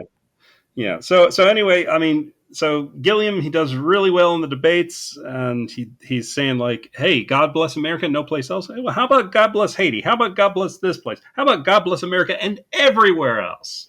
Right, because also another catchphrase that Brian Lewis had was, "I'm Brian Lewis, and I'm your last chance." Oh yes, yeah. Jesus. That was very close to like Trump saying in 20. He's saying reaching out to black voters. He was like, "What do you have to lose?" Again, god damn it. It's like, Yeah. whew, I mean, this movie, it could have been made this last year because it could have outside been. of never having a black president, everything else pretty much still applies. Yeah, very much so, very much so. And they also had this one part that I really liked where during the debates, all of Mays's, friends from all over were watching the debate. Like they Hmm. showed the people in the gas station watching it, and they showed Tracy Morgan. And after the Hmm. debate's over, and Mays seems to have won, we see Tracy Morgan going like, "Oh, now we can watch Martin," Yeah, which was I thought was hilarious. yeah, yeah. And apparently, like I never watched Martin, but Tracy Morgan had a part on Martin. Oh yeah, his brother man Okay. or Hustle Man, one of those mans. It was on after my 1995 cutoff, so I was like, oh nope, that bit of black culture is going to pass me by. This is where I get off. This is where I get off. So Gilliam does really well in the debates. And on election day, the Teamsters endorse them, which they were hoping for. Again, does endorsing someone literally on election day, does that make any kind of difference? That's another thing I was thinking. I was like, all right, so they're with him on election day. Like, how are the Yeah, people going to know that? Are they just going yeah, to run around to every polling place and be like, "Oh, hey guys, before you vote, just so you know, the Teamsters are cool with him." So, all right, yeah, that's it. Goodbye. yeah. And then on election day, the bus service shuts down in the Ninth Ward in Washington D.C. So this is going back to the beginning of the movie where Chris Rock says, "Hey, if the bus service shuts down, I'll drive you to work myself." So he starts picking up people in his campaign bus to drive them to work, Right, and it's getting a lot of press. And then it really makes him look like the man of the people that he is. right. And that's something that's kind of been going on throughout the movie, where he's keeping an eye on like the bus lines in the Ninth Ward, and so now it kind of culminates to this end where he's like you said, he takes his campaign bus, picks up all the people, and see all these all the people on the bus dancing to "Hot in Here" again. Again, Mhm. Nelly was. I don't know if Nelly was like an EP on this or what, but there's a lot of Nelly in this movie. A lot of Nelly in this movie. Yeah, yeah, a Whoa, lot of Nelly. whoa, Nelly. And at this point, the election, it's at a 51% to 47% uh, Lewis Gilliam. So they're in a statistical dead heat. It could go either way. And when Chris Rock is driving the people around in the bus, we see Robin Givens one more time. She's running alongside the bus, still trying to get him to take her back, and then she gets hit by a car because Hilarious. she's hilarious, and Haha. she's obnoxious, so she therefore deserves to get run over by a car. Yeah, I don't know. Sometimes, like the way I love Chris Rock and I love his stand up, but sometimes the way women are portrayed in his movies, I'm like, I don't know if that could have been a little bit better. This joke, it either should have been cut altogether or it should have gone further somehow. They brought her back enough times that it stopped being funny, but it didn't really reach the point where it became funny again, you know? Yeah, it's just like a running gag where, oh yeah, she gets injured. She gets. It kind of reminded me of like in Wayne's World, where Wayne's Mm-hmm. ex girlfriend just gets Oh, kind of, Laura Flynn Boyle, yeah. yeah, she just gets kind of beaten up throughout the movie. And I was like, all right. I mean, it's funny in the moment just because it's all physical humor, but Uh-huh. and after kind of watching it for a while, it's like, this doesn't really add Yeah, anything. yeah, yeah. So anyway, so various people are taking the various states, and then they say the election comes down to California, and they're getting a 90% minority turnout. So of course, it's heavily in favor of Mays. And then they're like, oh well, it looks like it's going to go with Mays. And then there's a shot of white people in the suburbs just running out of their houses, coming out en masse to vote against Mays. Right. All to what was it like? Outkast's "Bombs Over Baghdad" playing in the background. I will take your word for it. I don't think I recognize the song, but Oh, I was just like, I was looking at that shot and I was like, wow, they got a ton of extras for this shot. yeah, dude. You don't know Um, "Bombs Over Baghdad"? Outkast. That song's amazing. if I heard it again, I might recognize it and I'd be like, oh yes, that was that thing. But no, you mentioning it out of the blue like that again. Did it come out after 1995? It did. Okay, well, Okay. I Well. rest my case. All right. All right. Fair enough. Fair enough. All right. I mean, if you can travel back in time and introduce that song in like 1994, I'd be like, oh yeah, okay, I remember that. If I could turn back time. That was Cher. That was somewhere in the late 80s. There you go. All She right. was on the battleship with all the Navy guys. All right. That's in your wheelhouse. I got it. I did not like that song, but I am aware of that song. I think it is a horrible song. I mean, it is no Spies Like Us. Let me just put it that way. What is there are What no is? spies like us. That's right. There ain't nobody but Spies Like Us. Hey, what'd you Um, say? I said it's getting hot in here. Oh wow, this hot content, people.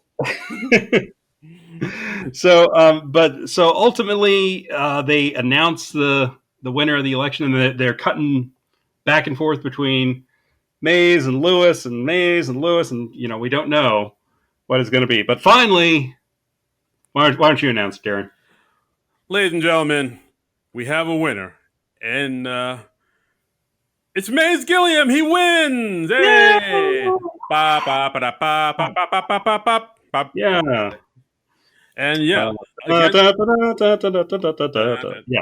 So he has become the first black president of the United States in 2004. right. And yeah, he won it. Of course, we see Brian Lewis all dejected. He punches out all of his advisors in the face.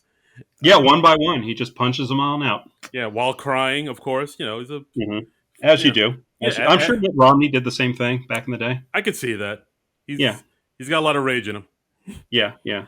And yeah, he won the election, and against all odds. And so then they cut to the inauguration ball, which is of course Mhm. emceed by Funkmaster Flex. Well, wait. We're skipping over something. Like Oh, Lisa comes to the campaign headquarters, oh, that's right, right. and they have a little reunion on election night, and she says, "Well, what are you going to do, Mr. President?" He says, "The first thing I'm going to do is I'm going to make you my first lady." And she says, "Oh, well, you can do that." And he says, "This is a line that's kind of a refrain in the movie." He says, "I'm the government. I can do anything."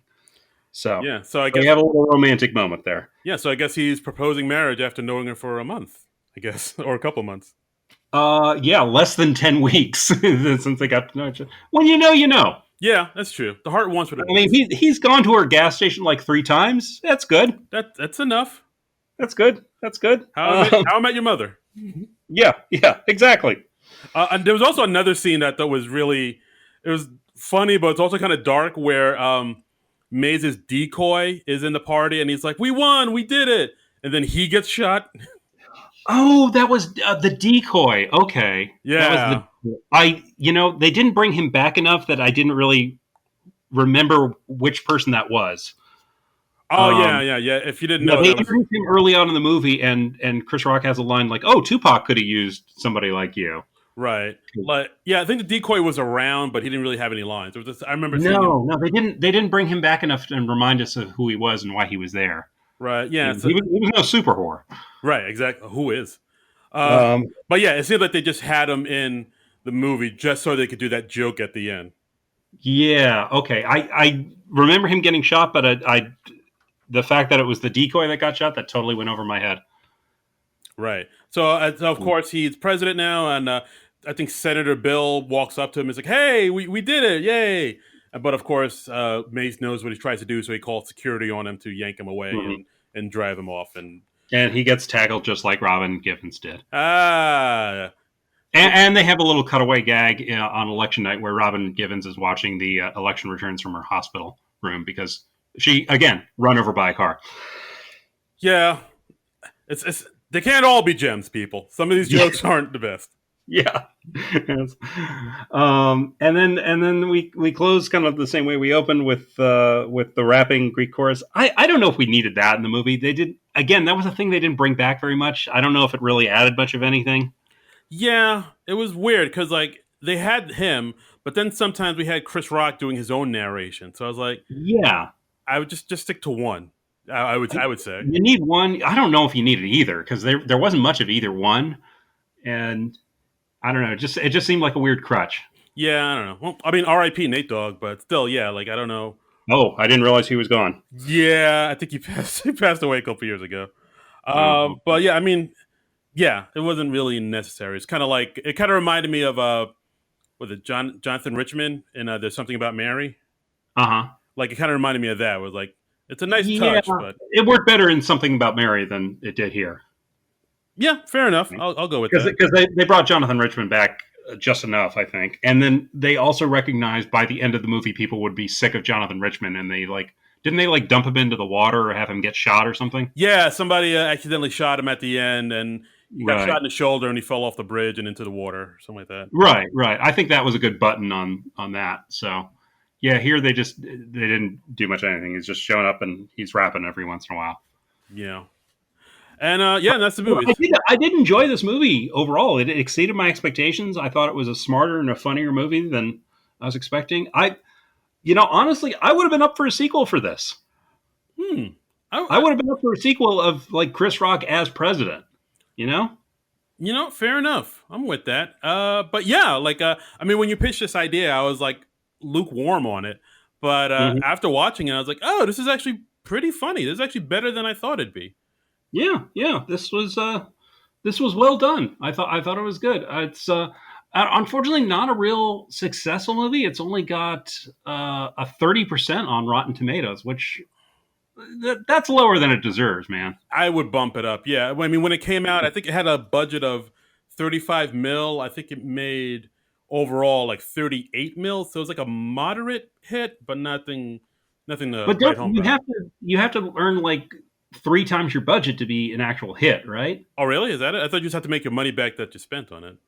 No, no, you have to. I mean, because like you have to earn at least like two or three times your budget to be considered a financially successful film. Because like there's not just the money it takes to make the film; it's the advertising and all that. Oh, that makes sense. So yeah, so probably I'm sure on the books this thing lost money, which Hmm. All right. Yeah, that's yeah, fair too enough. bad. It deserved better. It did. It did. I think it deserved more than it got.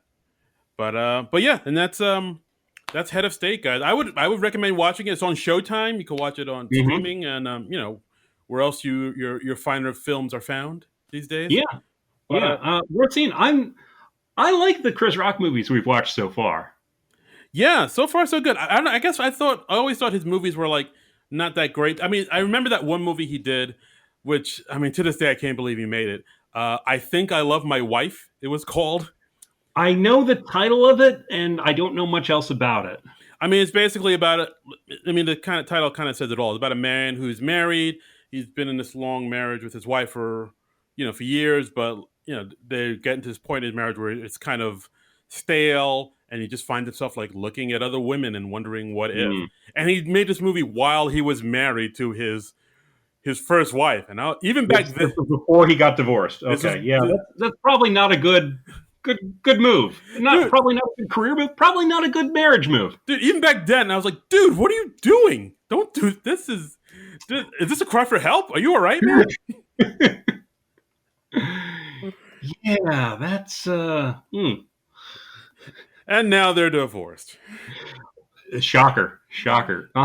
There is like a little bit of interesting trivia on this movie. It says on IMDb back in 1999, actor Chris Tucker was working on a competing project called Mr. President, in which he was going to star as an average guy who unexpectedly becomes the first black president of the United States. However, Head of State made it to theaters before Mr. President even started production. Chris Tucker still insisted that his movie was going to be made, however, and he actually did quite a bit of research for the role. He visited troops in Virginia, volunteered to promote voter registration, and consulted with Bill Clinton, Nelson Mandela, and Jesse Jackson, the first major black presidential candidate. By 2008, Barack Obama was elected president in real life, and the movie was scrapped altogether. Oh, so we never got that Chris Tucker vehicle.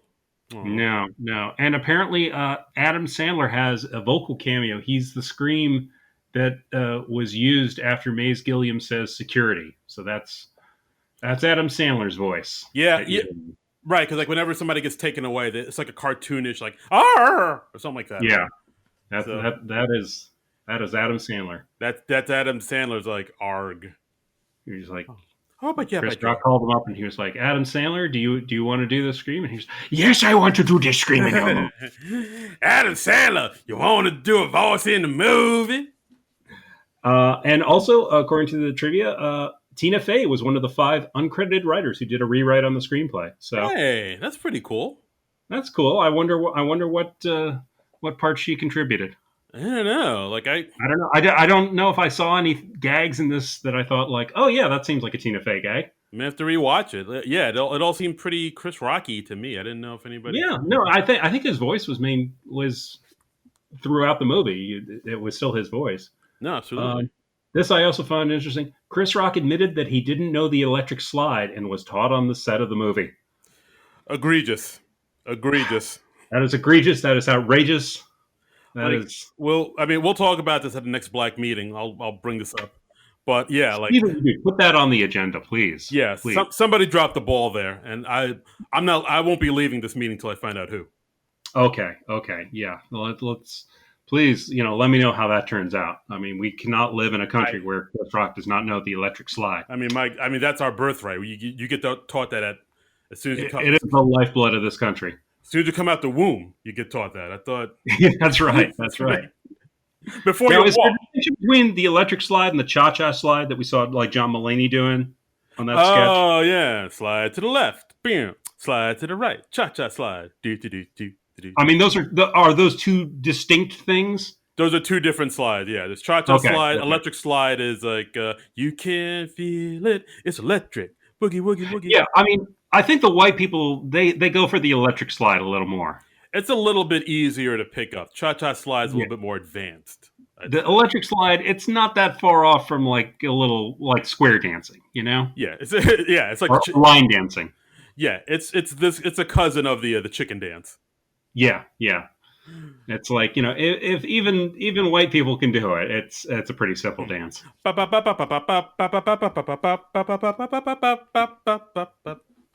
Yeah, I've been to a couple white weddings. I know.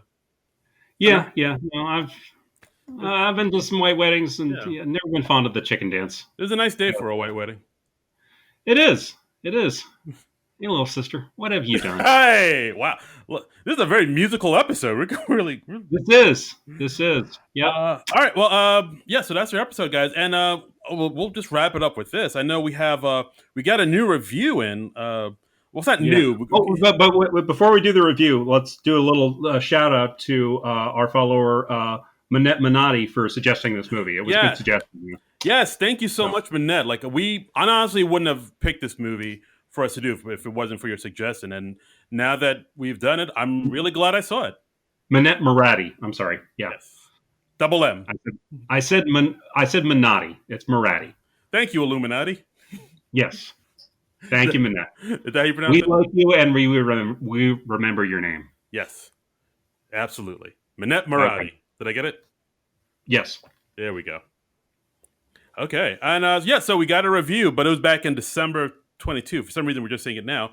Yeah, we didn't notice this. Like, this is the weird thing is I always thought that on Apple Podcasts, it put the most recent review up top, but apparently that is not the case. Yeah, that is bizarre. I don't know. That is really weird. So, yeah, we totally missed this review from back in December from Chipmunk Rick. Right. And he goes on to say, or she, could Rick could be, whatever. Honestly, these two are a couple of the coolest cats in the SNL podcast biz. They always have such insightful commentary and observations, and you can tell how much they appreciate the show. Love this show. Yep. And they give us 5 stars. So thank you very much, Chipmunk Rick. A belated thank you. Sorry we didn't notice that sooner. And there was another review that was new to me from September 9th.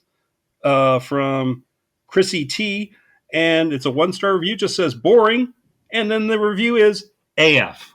So yeah. So maybe that'll keep us humble. Yeah, exactly. Like one step forward, one step back. That's right. Yeah. So I mean, on one hand, we're the couple of the coolest cats in the SNL podcast biz. On the other, we're boring as fuck. Yeah, we can't get too high in our own supply. I get it. And hey, I will be honest. At various times, I have agreed with each one of those reviews. Wow. Yeah. Okay. I mean, you're not wrong. I'm not wrong. Hey, I'm me all the time. I get sick of me too. Right. I mean, I'm amazing, so I'm always dazzled. This is true. Yeah, you are a delight, sir. I'm always dazzled by the things I have to say and the things I think. Yeah. Right. Okay. And that's our show, guys. That's our show. Thank you very much for listening. If you want to listen more, please subscribe, tell your friends, write and review us like these folks did, and we will notice it eventually. Yeah, we'll get to it. We'll find it. And as always, you can follow us on Twitter at SNL Nerds Show. And if you want to follow me on Twitter or Instagram, you can find me at Darren Credible. That's DARIN Credible. And you can find me on Twitter and Instagram at Trumbull Comic, which is TRUMBULL and the word comic. And next week, SNL is back. They are back for the live episode with John Krasinski and who was the musical guest again? I'm already forgetting. Machine Gun Kelly. Machine Gun Kelly. Rat-a-tat-tat. 1920s mobster. Yeah. You hear that, boy? Machine Gun Kelly's going to rule the side of Chicago. You're never going to take me alive, coppers. Meow. Yeah. So that'll be fun, and you never know. We might have a special guest. We might surprise you with a third person reviewing with us. Ooh, teaser.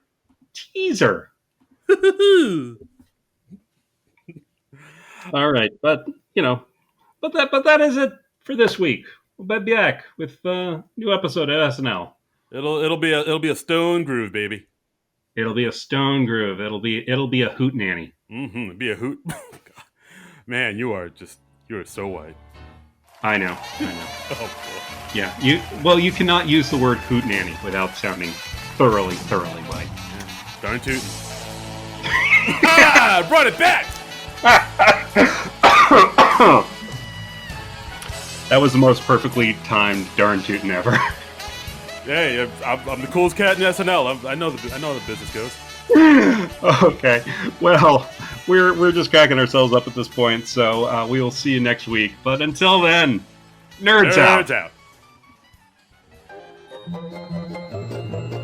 This has been a non-productive media presentation. Executive producer Frank Hablawi. This program and many others like it on the Non-Productive Network is distributed under a Creative Commons Attribution Non-Commercial No Derivatives license. Please share it, but ask before trying to change it or sell it. For more information, visit non-productive.com.